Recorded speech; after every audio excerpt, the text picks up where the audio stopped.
welcome to the dungeon. This is Lampworking 101.33, and today what we're going to be working on or focusing on are different types of landscapes. So this video is going to be one of maybe 2 or 3 that I would like to share with you. One is very simple, one is a little bit more involved because it's going to have trees, and then the third one we are going to try to make a cityscape, which is a little higher in the learning process because we're going to be working with a lot of stringers. But let's forget all about that for right now. Let's slow it down and just get to a very simple, basic landscape.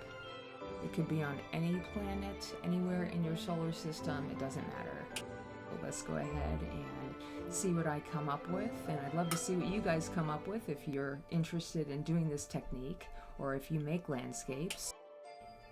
And on that note, have a wonderful day, and we will see you next time in the dungeon.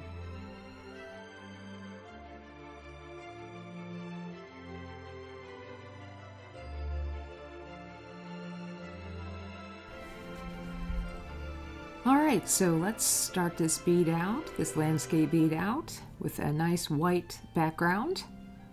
And of course, you know this is not like a photo kind of concept of a landscape bead. This is an abstract bead. In fact, it kind of reminds me of impressionism, or somebody like Gauguin, who worked with a lot of shapes to create his own landscapes. And that's what we're going to be doing here, just working with shapes and colors. And I want this to be on the larger side, but not massive. So I'm just going to spiral up a little bit of extra white to get some more volume. Roll that out real nice. I always like to make sure everything looks good before I start the next chapter here. And this chapter is called The Sky. And I'm going to add this darker sky color, making sure that when I add it, I have a lot of white spaces in the background. And I'll take that color down about 1/3 of the way.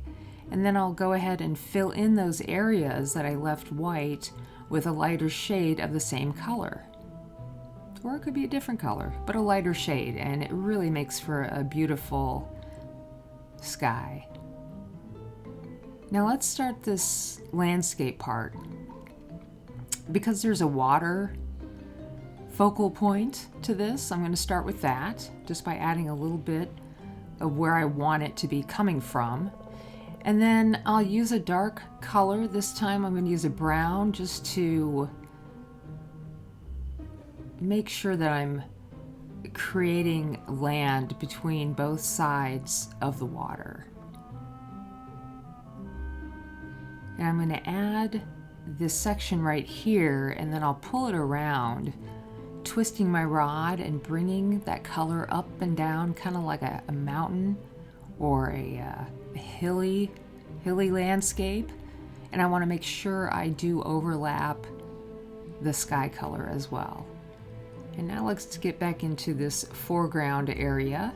I'm going to use this ivory, and this is a pretty cool color. It will react with that blue a little bit, but use another lighter color and then bring it over top of your brown or the darker of the colors. And this is just the very beginning of our landscape. And we really, what have we done here? We've just slopped some color down. That's about it. All right, let's keep adding a little bit more blue because I want to make sure that I don't lose this color.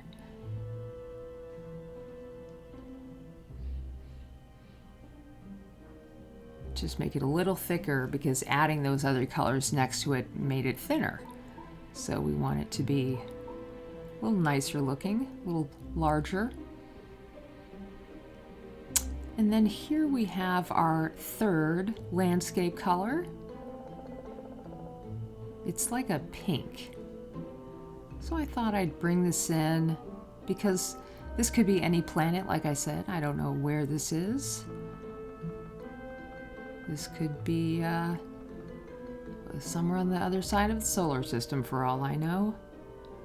And maybe they have these colors there in this type of sky.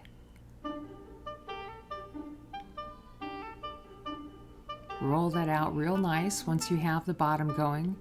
And then what I like to do is add a little bit of the sky color to the very top of the sky. So when I heat that up, the color, when I heat it on that top part, the color will come up and meet the mandrel. Now just adding a few more details here. Ooh, I'm spotting the landscape. These will just look like little rocks. Maybe they'll look like something else. But I do really enjoy the way this is coming out and how you can make a landscape just with the 2 colors for the sky and 3 colors for the bottom part, for the land. Now this is where I really want to bring out the blue for the water. And I'm going to stretch it on both sides around the bead so it looks like it's getting closer to you.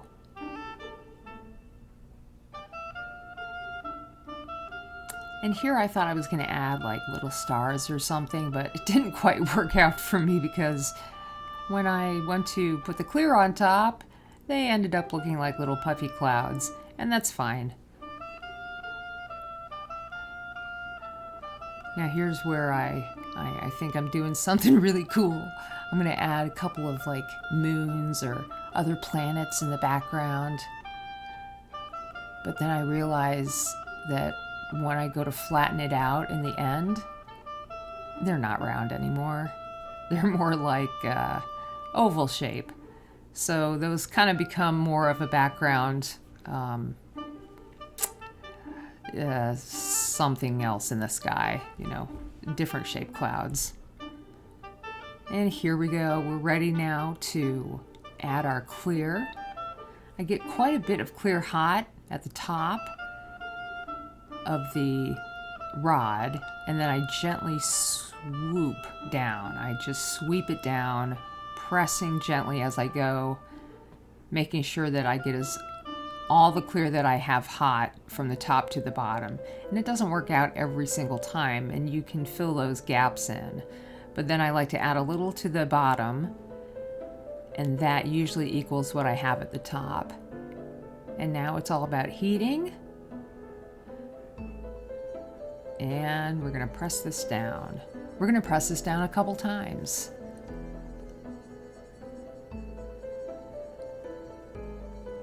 First, I'm going to just use it, press it down by hand.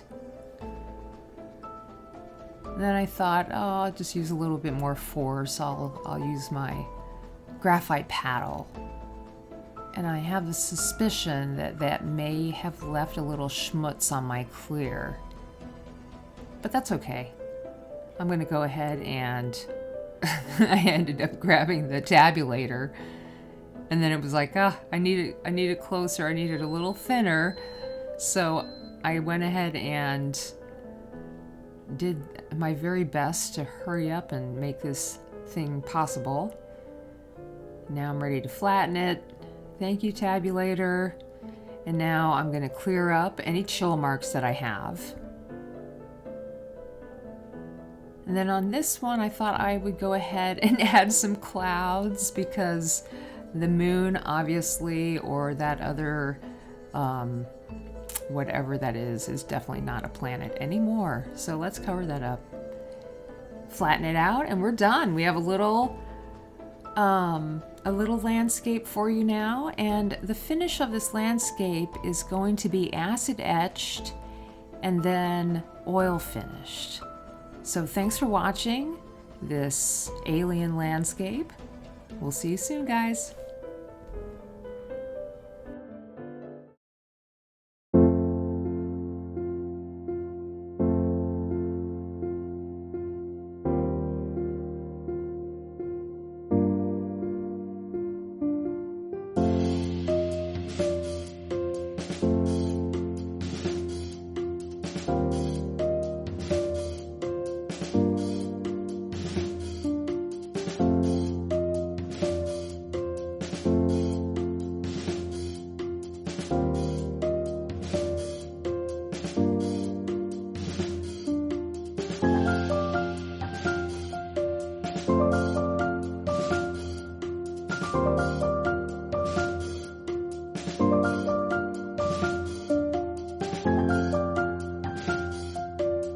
you.